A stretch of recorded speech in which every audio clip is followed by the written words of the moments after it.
Welcome back to AM Northwest.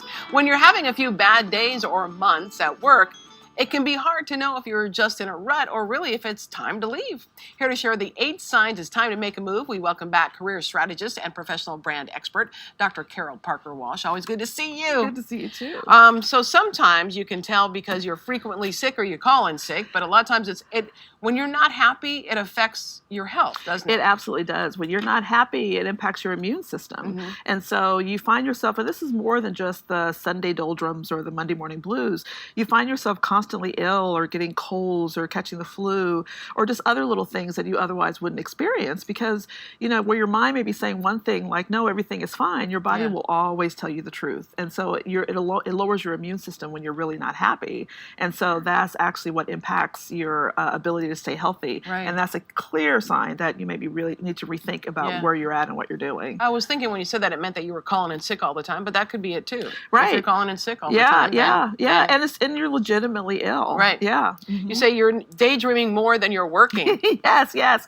If you find yourself sitting behind your desk thinking about wherever else you could be other than where you are, that's definitely a clear sign that it may be time to do something different. And when I say leaving your job, it may be just doing a different assignment or moving to a different part of the company, or it actually could be leaving your role or the organization that you're in now. But if you find yourself thinking about where else you could possibly be than here, then that's really key. And one of the reasons that you could be daydreaming is the third point, which is that you may not really be aligned to what you're doing.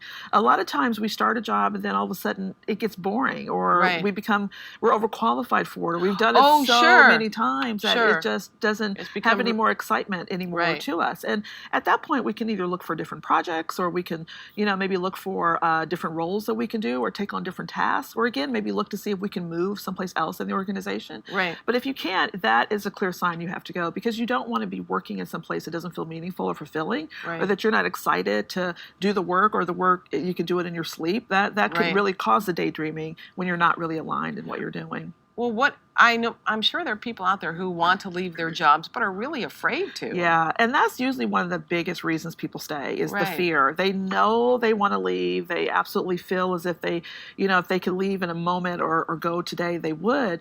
But fear of what will happen if I leave this job is a big one, right? And, we happen to be in an economy, particularly in Oregon, where people are actually getting jobs. Right. So if you were going to be looking, particularly this time of year or the new year, people are thinking of making a change. It's a good time to do it. But the fear of will I not get the salary? Will I not find something as well?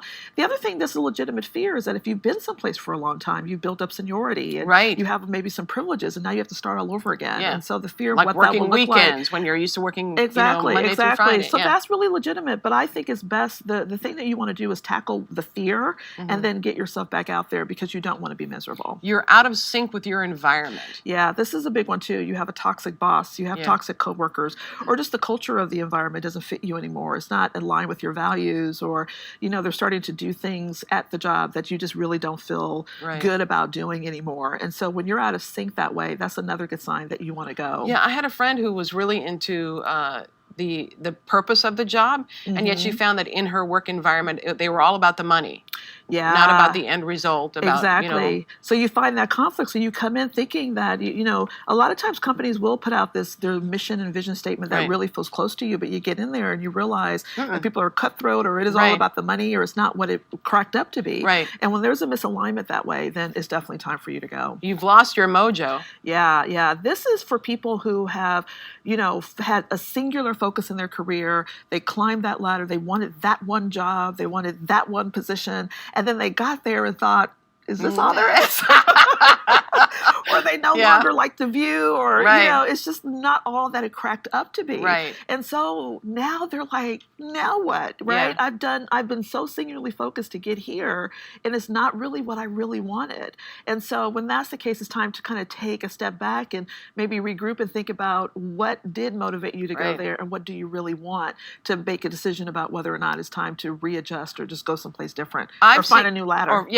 I've seen people where they get really negative, and I think, okay, maybe you you really should think about doing something else. Yeah, totally. When you're that negative at work, what happens is it spills over into your regular life, and into your everyday life. And sometimes people, they try to hold in the negativity at work. They try to be better, but they really just can't. And then it spills over, and they're depressed at home, or they're snapping at their family or their children, or they don't want to hang out with their friends anymore. So when you find the negativity that you're feeling at work, the frustration, the misery, or whatever it is you're experiencing, when it spills over into your everyday life, then that's a clear sign. It's time to go.